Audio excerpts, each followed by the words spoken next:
P. Grady, or you wish to make a statement? Or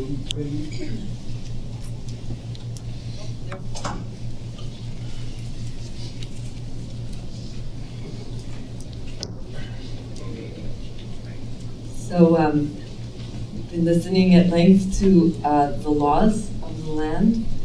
And I want to take us in another direction for a moment and say that all of the actions that have led us to Hancock and brought us to this court are part of a campaign to ground the drones and end the wars. And in our indictment that we brought to Hancock, we speak about, quoting the Reverend Dr. Martin Luther King, who said, "The greatest purveyor of violence in the world today is my own government." And noted in that indictment is that the United States military has 700 military bases around the world. Who else has 700 military bases around the world? I'd like to know. And what does that look like? So I have a personal commitment when I talk about war, that I don't just talk about it as bombs exploding in halfway around the world, which I have to say cannot be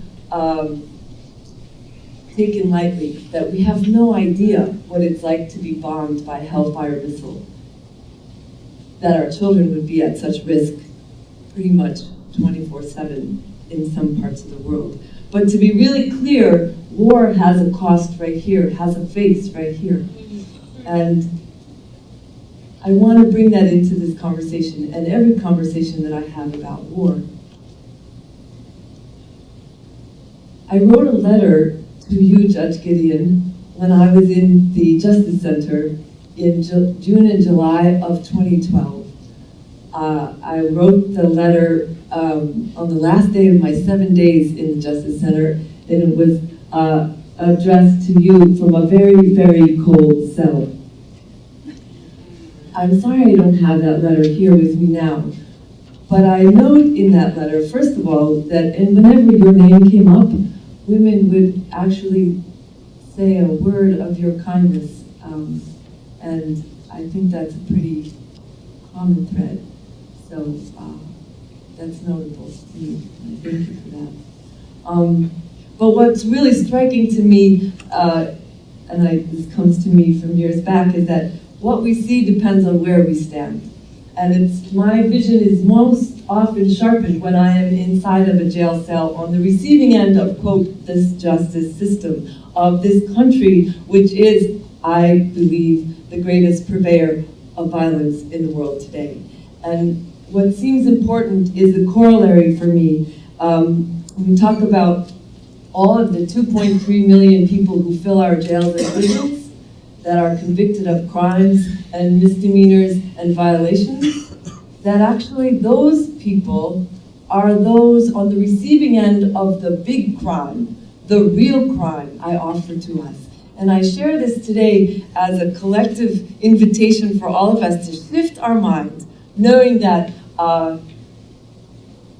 we emancipate ourselves from mental slavery, we will be on our way, and that we're stuck in this framework, one, to think that war might just be over there, it's over there and it's here, and two, that crime is somehow only in the domain of people that fill our prisons and jails. I would say that to the extent that we continue to fail, that we fail to hold the real crime of mass murder and grand theft, till we hold that accountable, we will continue to scapegoat the victims of our very racist, militarist, the triplets that the Reverend Dr. Martin Luther King talks about, racism, militarism, and materialism, that we will continue to scapegoat the people who are on the receiving end of those big crimes, and they will fill our jails. So I put this out there not just to you, Judge Gideon, but to all of us to shift that tide, because the world is groaning for justice. And